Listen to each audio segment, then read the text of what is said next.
It's the morning, it's Monday, and I'm not at work. I'm at home, I'm in the garage. We'll be working on the 408 Windsor today. Just gonna finish up the rest of it. I mean, we're close, guys, we're close. Let me show you where we're at. So I started off tearing down the old oil pump just to see how it looked. It is the high volume. It's the M83 HV. So I tore it down to see what everything looked like, and see if we can get some light there. You can see there's some scoring in there in the pump. You can see it on the outside. You can hear it. And let's see here. Look at that. Thing's beat up. I mean, I've seen worse, but it's not good. It's definitely had some metal go through it and chewed it up pretty good. And look at this. The oil pump drive shaft here. Same thing, we got some pretty good wear on this guy. So it's a high volume pump.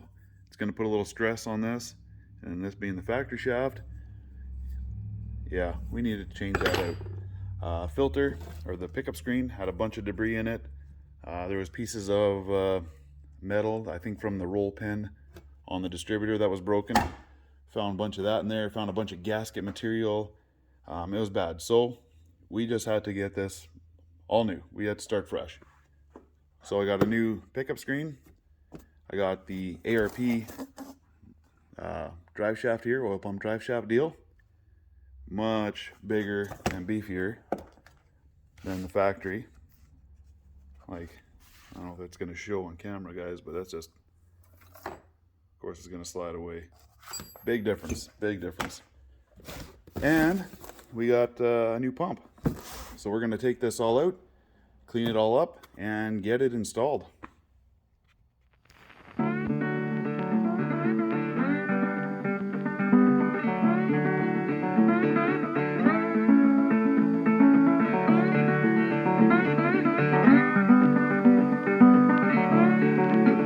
Okay, I want to show you something. In the time lapse, you saw me pull the oil pump apart. It's probably pretty quick though, so maybe you missed it. Pulled it apart. Some of you might be thinking, why? Well, you want to look for anything that's, any defective pieces. You want to make sure that your valve here, your spring, can be moved very easily. Your oil pump pressure override, so to speak.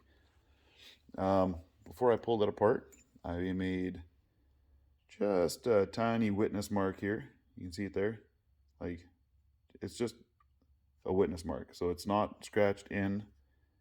Okay, and I just lined it up on the outside here. Again, nothing there. It doesn't hook the nail. It's just for coloring, so I know where to put it back in just in case, right? But this is why you like to pull stuff apart first. Take a look at this. Looks fine. Boom. Look at all that rust.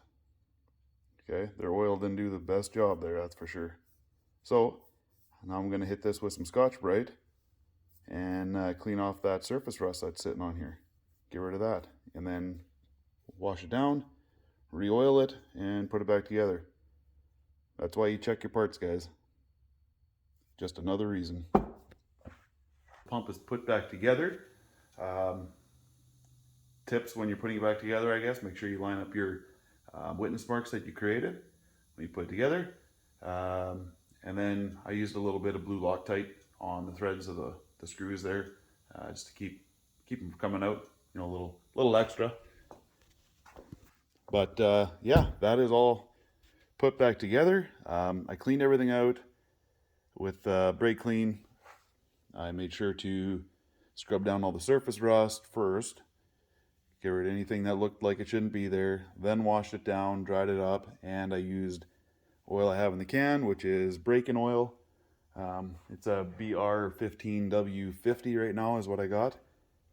So yeah, use break-in oil to assemble it, make sure I got all the surfaces covered, and put it back together. So it's done. So now, I guess, yeah, I'll put it onto the engine and double check the screen to oil pan clearance.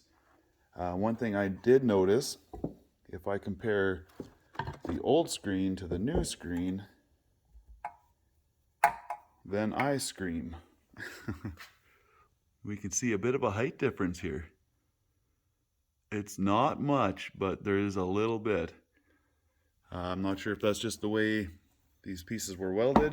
You know, if you compare that one to that one, this one looks like it's got a little more overlap, so it's like it's up a bit or the screen is down a little bit, so to speak. But I'll blow this out too with some brake clean and some compressed air, make sure it's clean, and then we'll put it on the engine and double check clearances on that side. Okay, so first thing we're going to do, we're going to take our ARP drive shaft here, oil pump drive shaft, and get it seated. So you'll see there is an arrow that's pointing up, and that up is towards your distributor, okay? So we're going to put it down this way. So you got your hole here for your drive shaft to sit in, so we'll put it down, and that retainer clip that's hanging out on the end is what's going to keep it from falling all the way through. Okay, so we got that in. Next up, you have your gasket. We're going to put that down. You want to make sure your surface here is nice and clean. Put the gasket down. We're going to put our pump down and put the oil pump drive shaft into the pump.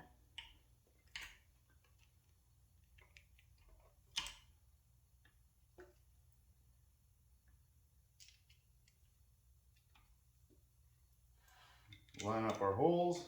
Alright, so then we can put our bolts in after you got your bolts started here. One thing I had to do is I did have to seat, I guess the retainer clip that's on the oil pump drive shaft was a little bit too far up. So as I pushed it down, I just kind of tapped it and the clip slid up the shaft and found itself its home, you know what I mean? Alright, so we're going to torque the oil pump down. We got the two bolts in, seated. This one here is a bit of a funny one. You got to get in there with a bit of a swivel. Try to shoot that as straight as you can. But we're going to go 25 foot-pounds on those.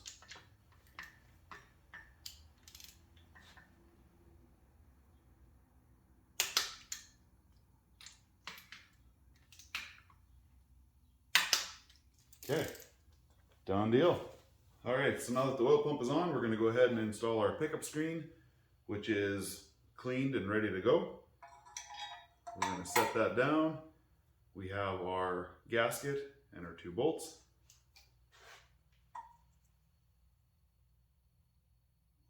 We'll make sure to get those lined up nicely. Get our bolt ready and get that started. All right, and we just snugged down the lock nut that holds the front side of the pickup screen down. So right now they're just kind of snugged up. They're not torqued down or anything. Now what I want to do is I want to make sure our height between the oil pump pickup screen and the oil pan is at the right height. So I'm looking for about a 1/4 inch between the lowest point here to the oil pan. So Play-Doh, yeah, it's going to help us out. We're going to check our clearance between our oil pump pickup screen and the oil pan. So I do have one washer under here ready because I think I'm going to need it. But I got the Play-Doh set on top. I got the paper towel or shop rag, whatever you want to call it, underneath, just so I'm not squishing Play-Doh into my new pickup screen. That would suck, huh? So I'm going to take the pan gasket, set it on, squish it until everything's seated, pull it off, and measure the thinnest point on here, so that way I can see what our clearance is. So let's check it out. And we'll gently put it on. Okay, now that it's on, give it a squish. Oh yeah, I can feel that Play-Doh squishing down. Okay, we got it squished. Now let's slowly pull this off and see what we got. All right, there's actually, that's pretty cool. there is the imprint. You can see the exact imprint of the pickup screen. So that'll tell me exactly where everything's at. Actually, here. You can see exactly where it's going to be sitting. That looks like we got a lot of clearance there. The big concern is going to be this point right here, because you got the drain plug kind of taking up space. So this is actually going to be the closest point. That sucks.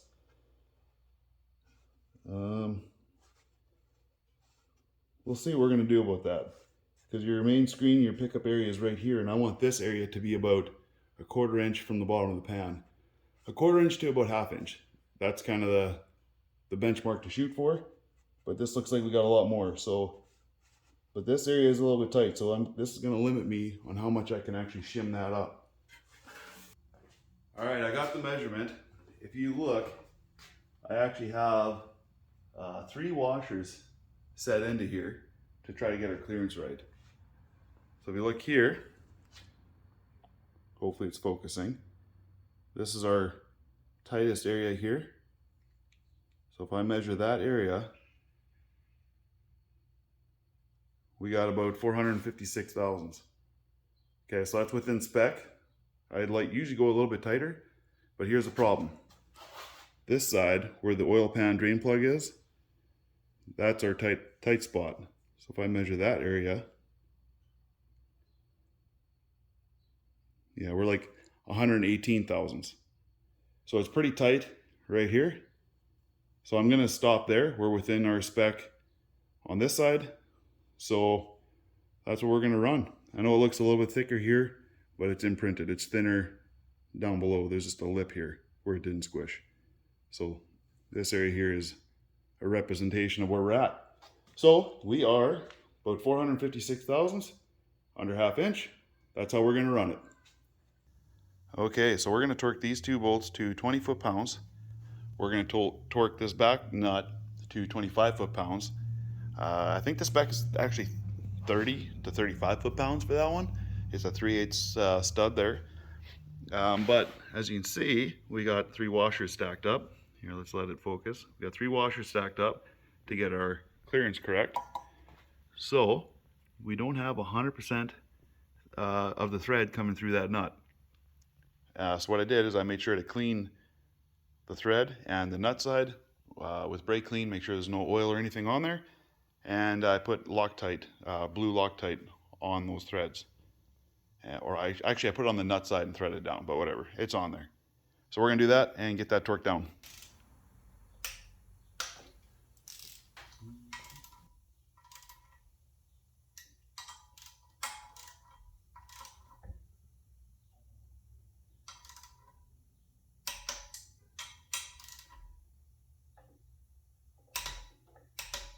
All right, oil pump, pickup screen assembly is all done. We just want to come over here and you want to look at, well, it's going to be hard to see. I don't think I'm going to get this on camera, but your oil pump drive shaft, you want to make sure you have enough clearance between your crank and the drive shaft, as well as the main cap and the block and the drive shaft. You're looking for about 50 thousandths clearance.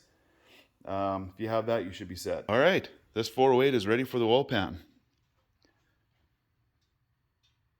We got the deck surface cleaned up, got the oil off of it, the front and back gasket crossover areas cleaned up.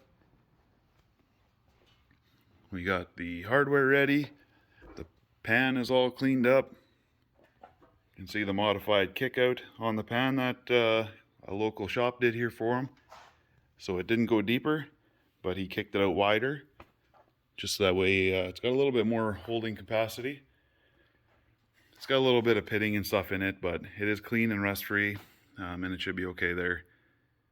So we will get this going. Gonna put some silicone in the 4 corners, as well as across the top on the gasket crossover areas, front and back.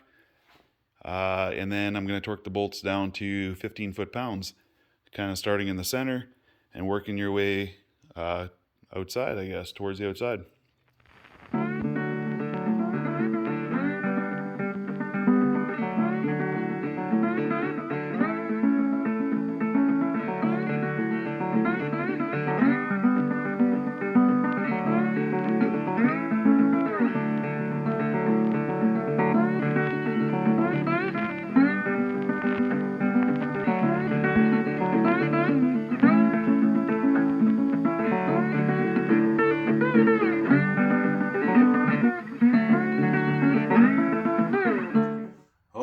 as you can see, we got her pretty much dialed.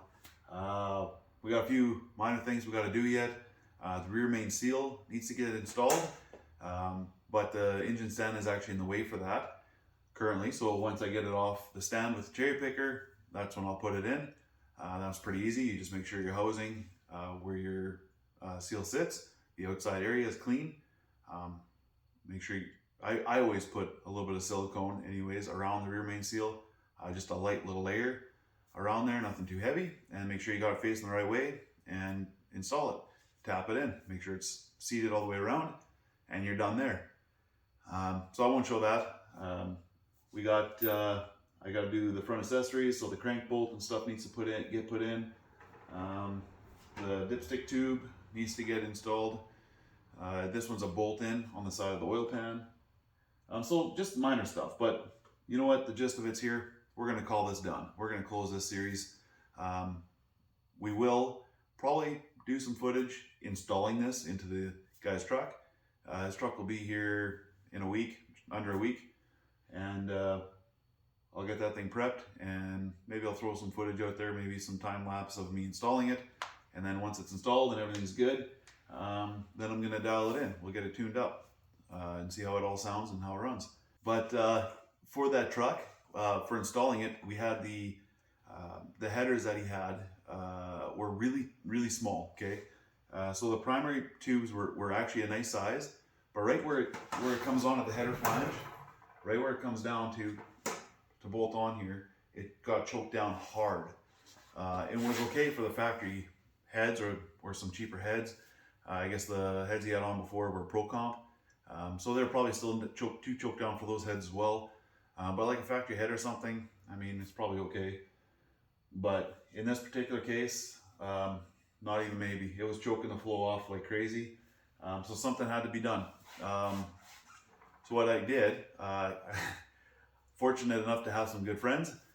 So my buddy Dwayne Letkeman over at Letkeman Fab Works, link in the description below so you can check out his channel if you haven't already.